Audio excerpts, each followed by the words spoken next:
Hey everybody, Randy Walker here, and want to talk about some personal memories and thoughts on Roger Federer as he announces his official retirement from professional tennis. And certainly been following Roger pretty much all of his career, and wrote the book The Days of Roger Federer, which is a day-by-day anniversary compilation of his glory years, which you can buy wherever books are sold and on Amazon.com. But here in my apartment here in Vero Beach, Florida, behind me you can see the poster that I have, Federer versus Nadal, the grapple in the apple, which was a Nike promotion with Don King. And kind of ironically, Roger Federer and Rafael Nadal never played at the US Open. They had titanic battles in pretty much every city around the world, including the other three major championships, but never played at the US Open. So that's kind of interesting. But first time I saw Roger Federer in person was the 2001 USA versus Switzerland Davis Cup tie in Roger's hometown of Basel, Switzerland. And sure enough, I still have the official program for that. It was in Roger's hometown, and it was actually the first ever Davis Cup tie with Patrick McEnroe as the U.S. captain, and it was also the first ever Davis Cup match with Andy Roddick as an official player, although he only played the fifth match, which was a dead rubber match. But Roger was, promising young player. He was approaching the, top 20 in the world, etc. And just the week before this Davis Cup match, the Sunday before, Roger had won his first ever ATP title in Milan, Italy, which you can read about in The Days of Roger Federer.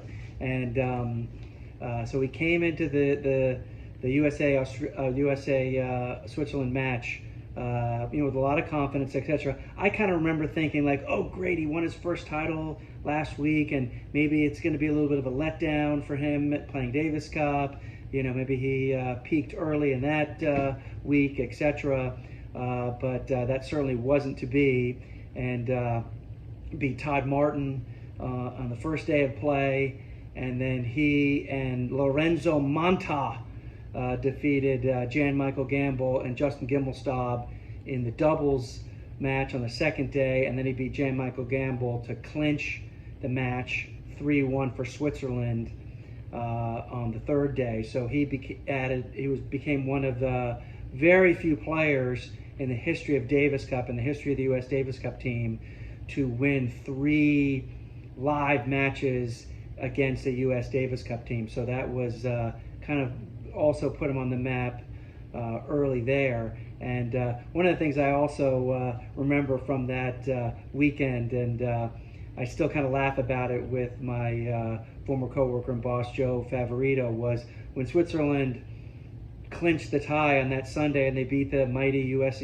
Davis Cup team, and it was 3-1. It was all sorts of celebrations, with the crowd and so forth. And the music that was playing was Shania Twain's song, Man, I Feel Like a Woman, na, na, na, na, na. So every time I hear that song from now on, who do I think of? Roger Federer and the Swiss Davis Cup team. So we still have a laugh about that. So that was 2001, and then obviously later that year at Wimbledon, he had that titanic win over Pete Sampras in the round of 16 at Wimbledon, and he was off and running and won his first major at 2003 Wimbledon. And then I'm wearing this hat in honor of Roger. This is the 2004 US Open. That was the first US Open that he won, the first of 5 straight US Open titles. But yeah, so once I left the USTA in 2005, started working with New Chapter Press, book publishing company. And remember one year at the U.S. Open, it was 2006 U.S. Open, and Roger had already was the dominant player in the world, and so forth. And I was at the old Heineken Red Star Cafe bar there on site at the U.S. Open, just outside the media room, and it was early evening, and I ran into Renee Stauffer, who was the noted Swiss tennis journalist who I met and worked with at that Davis Cup tie in Basel. And Renee and I were having a beer, and he mentioned that he had written a book about Roger Federer, and he was looking for an English language publisher, and if I knew of anybody. And my dad was the owner and running New Chapter Press at the time, and I thought, well, maybe I could do that.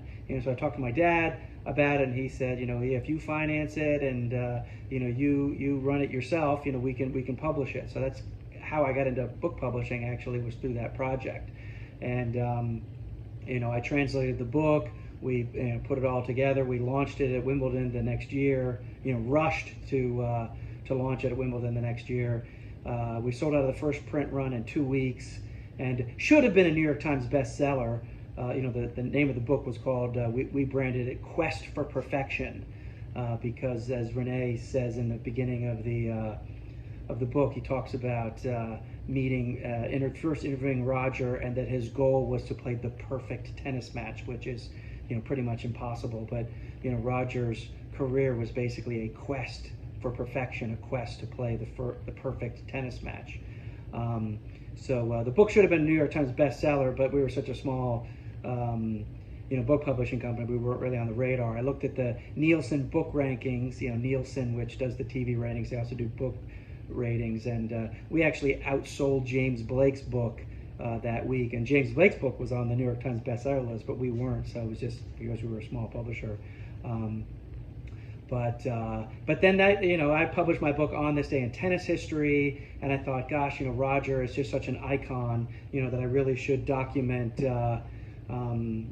his career in an on this day format. And that's where I came up with the idea to do the book of the days of Roger Federer, where really documents his early years and his rise to glory, and certainly his glory years, in an easy to read day by day format, which can be very nostalgic for Roger Federer fans, particularly at this moment. But going back to that tie in Basel, had a little interaction with Roger. Then we had our team dinner, which was private dinner for the U.S. contingent and the Swiss contingent, and a few media people were there too. I remember Chris Clary was writing there. Actually, Chris Clary from the New York Times. You also have to have his great book, The Master, which talks about it's basically the career of Roger Federer.